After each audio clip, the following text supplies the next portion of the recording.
룻기 1장. 판관들이 다스리던 시대에 나라에 기근이 된 일이 있었다.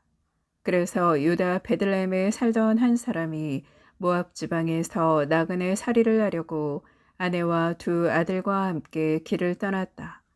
그 사람의 이름은 엘리멜렉이고 아내의 이름은 나오미이며 두 아들의 이름은 마흘론과 키리온이었는데 이들은 유다 베들레헴 출신으로 에프라 사람들이었다.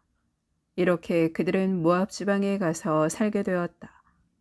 그러다가 나오미의 남편 엘리멜렉이 죽어서 나오미와 두 아들만 남게 되었다. 이들은 모압 여자들을 아내로 맞아들였는데 한 여자 이름은 오르파이고 다른 여자 이름은 룻이었다. 그들은 거기에서 10년쯤 살았다. 그러다가 마흘론과 키리온 이 두 사람도 죽었다. 그래서 나오미는 두 자식과 남편을 여인 채 혼자 남게 되었다. 나오미는 며느리들과 함께 모압 지방을 떠나 돌아가기로 하였다. 주님께서 당신 백성을 돌보시어 그들에게 양식을 베푸셨다는 소식을 모압 지방에서 들었기 때문이다. 그래서 나오미가 살던 곳을 떠나자 두 며느리도 따라 나섰다. 그리하여 그들은 유다 땅으로 돌아가려고 길을 떠났다. 나오미가 두 며느리에게 말하였다. 자, 각자 제 어머니 집으로 돌아가거라.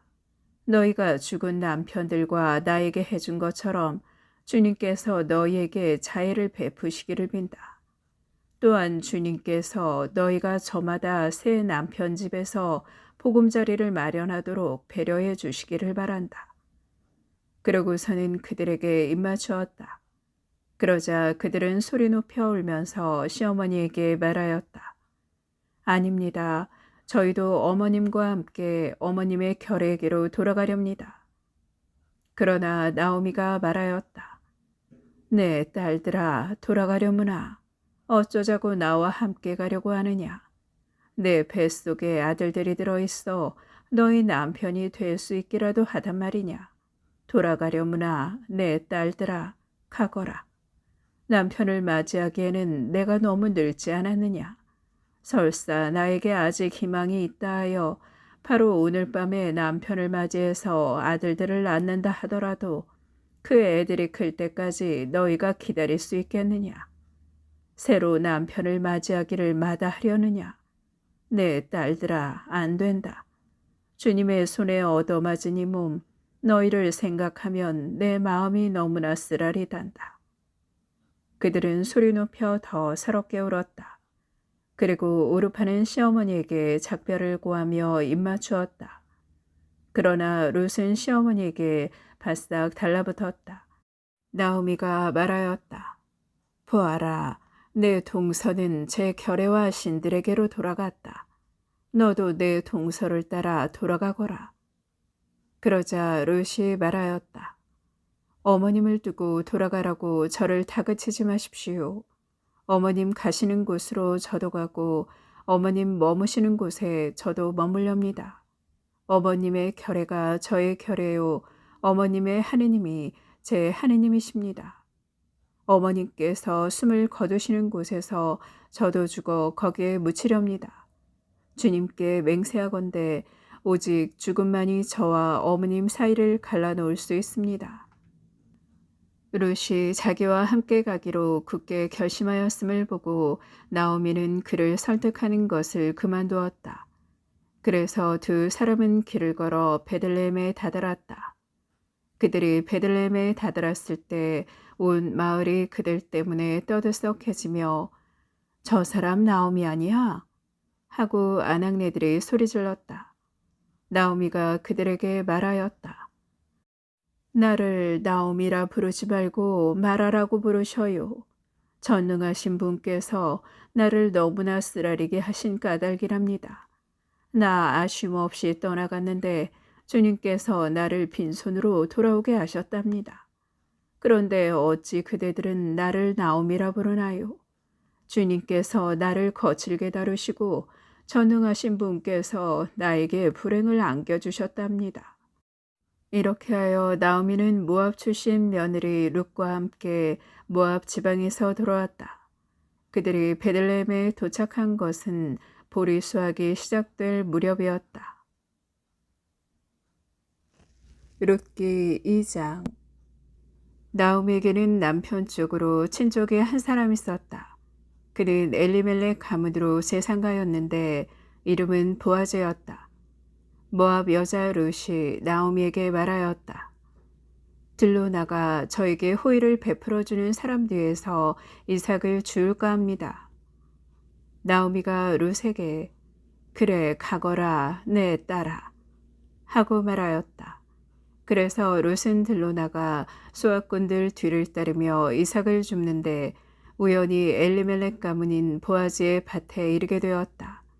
때마침 보아즈가 베들레헴에서 와 주님께서 자네들과 함께 하시길 비네 하고 수확꾼들에게 인사하자 그들은 주님께서 어르신께 강복하시기를 빕니다 하고 그에게 응답하였다.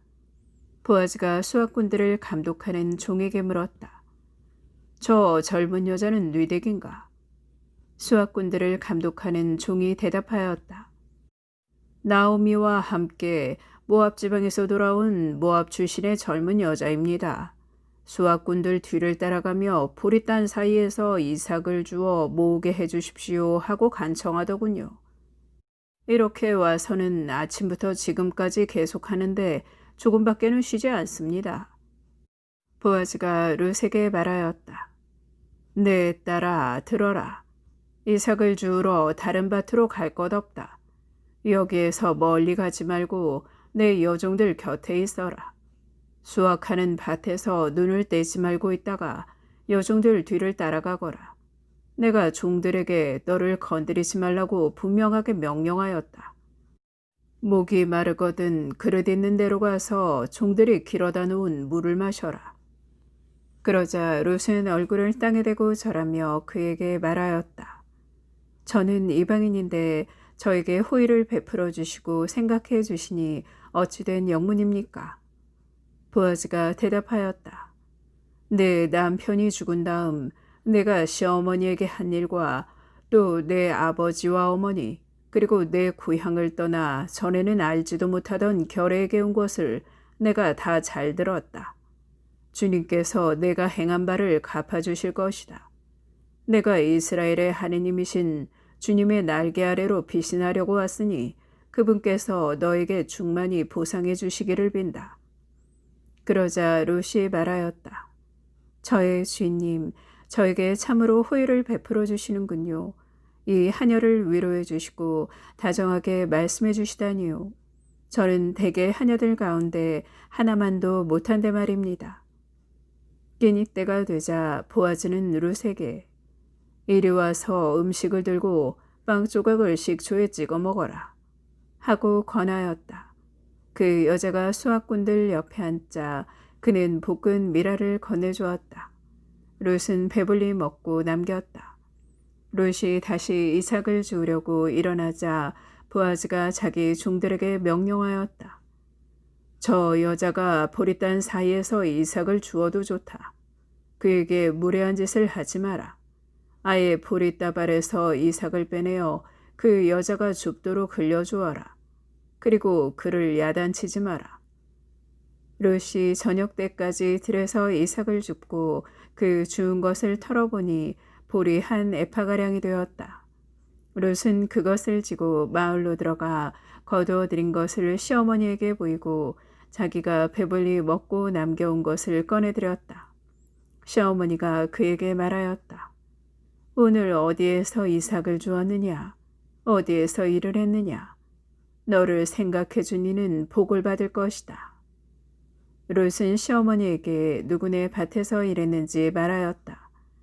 오늘 제가 일한 밭의 주인 이름은 보아즈입니다. 그러자 나오미가 며느리에게 말하였다. 그분은 산 이들과 죽은 이들에 대한 당신의 자애를 저버리지 않으시는 주님께 복을 받을 것이다. 그리고 나오미는 그에게 계속 설명하였다. 그분은 우리 일가로서 우리 구원자 가운데 한 분이시란다. 모압 여자 룻이 게다가 그분은 또 내 밭의 수확이 다 끝날 때까지 내 종들 곁에 있어라 하셨습니다. 하고 말하자 나오미는 내 딸아, 내가 그분의 여종들과 함께 일하러 나가게 되었다니 잘 되었구나. 다른 밭에서 사람들이 너를 괴롭히지 않게 되었으니 말이다. 하고 자기 며느리 룻에게 말하였다. 그래서 룻은 보리 수확과 밀 수확이 끝날 때까지 보아즈의 여종들 곁에서 이삭을 주었다. 그러고 나서 룻은 시어머니와 함께 집에 머물렀다. 룻기 3장. 시어머니 나오미가 룻에게 말하였다. 내 딸아, 내가 행복해지도록 내가 너에게 보금자리를 찾아주어야 하지 않겠느냐. 그런데 내가 함께 있던 여종들의 주인인 보아즈는 우리 친족이 아니냐. 보아라, 그분은 오늘 밤 타작마당에서 보리를 까부를 것이다. 그러니 너는 목욕하고 향유를 바른 다음에 겉옷을 입고 타작마당으로 내려가거라. 그러나 그분이 먹고 마시기를 마칠 때까지 그분 눈에 띄어서는 안 된다. 그분이 자려고 누우면 너는 그분이 누운 자리를 알아두었다가 거기로 가서 그 발치를 들치고 누워라.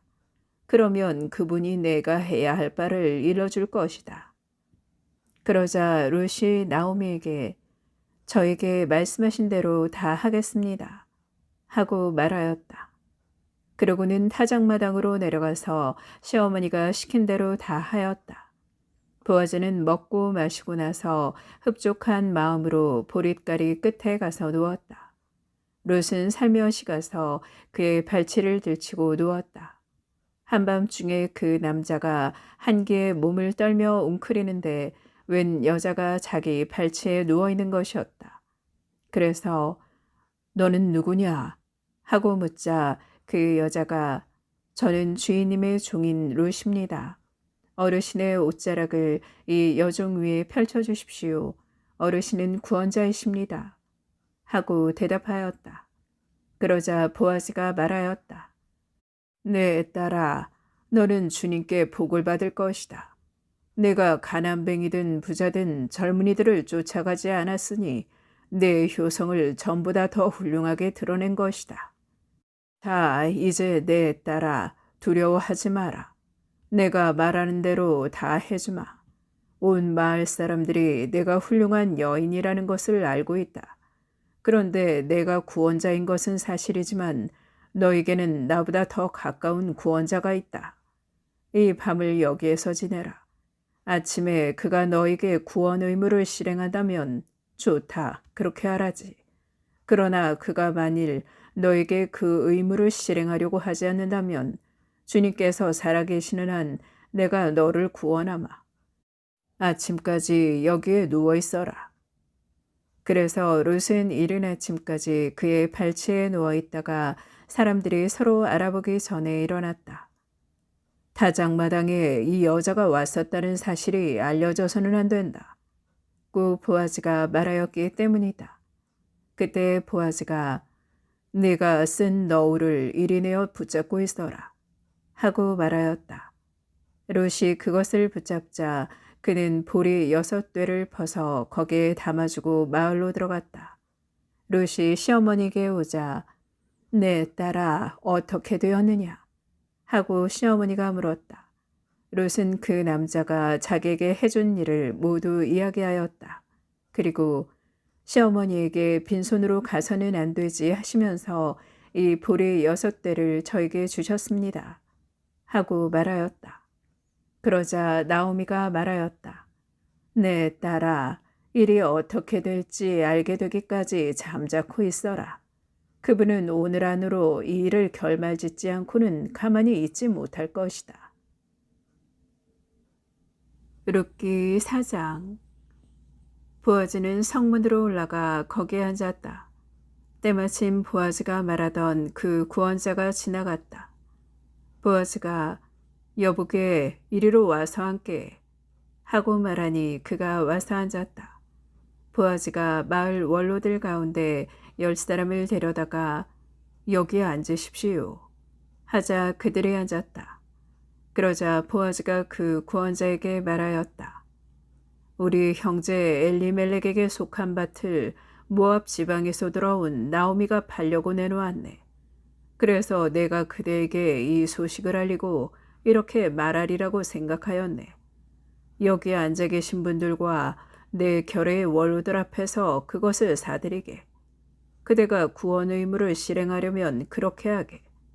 그러나 그 의무를 실행하지 않으려면 나에게 알려주게. 구원 의무를 실행할 사람은 그대밖에 없고 그대 다음은 나라는 것을 알고 있네. 그러자 그는 내가 구원 의무를 실행하겠네 하고 대답하였다. 보아즈가 다시 나오미에게서 그 밭을 사들이는 날에 그대는 고인의 아내인 모압 여자 룻도 맞아들여 고인의 이름을 그의 소유지 위에 세워줘야 하네 하고 말하였다. 그러자 그 구원자가 대답하였다. 그렇다면 나로서는 구원 의무를 실행할 수 없네. 내 제사를 망치고 싶지는 않다네. 나는 구원 의무를 실행할 수 없으니 내 구원자 의무를 그대가 실행하게. 옛날 이스라엘에는 구원하거나 교환할 때 무슨 일이든 확정짓기 위하여 자기 신을 벗어서 상대편에게 주는 관습이 있었는데 이것이 이스라엘에서는 증거로 통하였다. 그 구원자는 보아즈에게 자네가 사드리게 하며 자기 신을 벗어서 건네주었다. 그러자 보아즈는 원로들과 온 백성에게 말하였다. 엘리멜렉에게 속한 모든 것과 키럨과 마hl론에게 속한 모든 것을 제가 나오미의 손에서 사들인 사실에 대하여 여러분은 오늘 증인이 되셨습니다. 고인의 이름을 그의 소유지 위에 세워 고인의 이름이 형제들 사이에서 그리고 그의 고을 성문에서 없어지지 않도록 마hl론의 아내인 모압 여자 룻을 제 아내로 맞아들입니다. 여러분은 오늘 이 일에 대해서도 증인이십니다. 그러자 성문에 있던 온 백성과 원로들이 말하였다. 우리가 증인이요. 주님께서 그대 집에 들어가는 그 여인을 둘이서 함께 이스라엘 집안을 세운 라헬과 레아처럼 되게 해주시기를 기원하오. 그리고 그대가 에프라타에서 번성하고 베들레헴에서 이름을 떨치기를 비오. 또한 그대의 집안이 주님께서 이 젊은 여인을 통하여 그대에게 주실 후손으로 말미암아 타마르가 유다에게 낳아준 베레츠 집안처럼 되기를 기원하오. 이렇게 보아즈가 룻을 맞이하여 룻은 그의 아내가 되었다. 그가 룻과 한자리에 드니 주님께서 점지해 주시어 룻이 아들을 낳았다. 그러자 아낙네들이 나오미에게 말하였다. 오늘 그대에게 대를 이을 구원자가 끊어지지 않게 해주신 주님께서는 찬미받으시기를 빕니다. 이 아이의 이름이 이스라엘에서 기려지기를 바랍니다. 그대를 사랑하고 그대에게는 아들 7보다 더 나은 며느리가 아들을 낳았으니 이제 이 아기가 그대의 생기를 북돋우고 그대의 노후를 돌보아 줄 것입니다. 나오미는 아기를 받아 품에 안았다. 나오미가 그 아기의 양육자가 된 것이다. 이웃 아낙네들은 그 아기의 이름을 부르며 나오미가 아들을 보았네 하고 말하였다. 그의 이름은 오벳이라 하였는데 그가 다윗의 아버지인 이사이의 아버지이다. 이것이 페레츠의 족보이다. 페레츠는 헤츠론을 낳고 헤츠론은 람을 낳았으며 람은 암미나답을 낳았다. 암미나답은 나우손을 낳고 나우손은 살마를 낳았으며 살모는 보아즈를 낳고 보아즈는 오벳을 낳았다. 오벳은 이사이를 낳고 이사이는 다윗을 낳았다.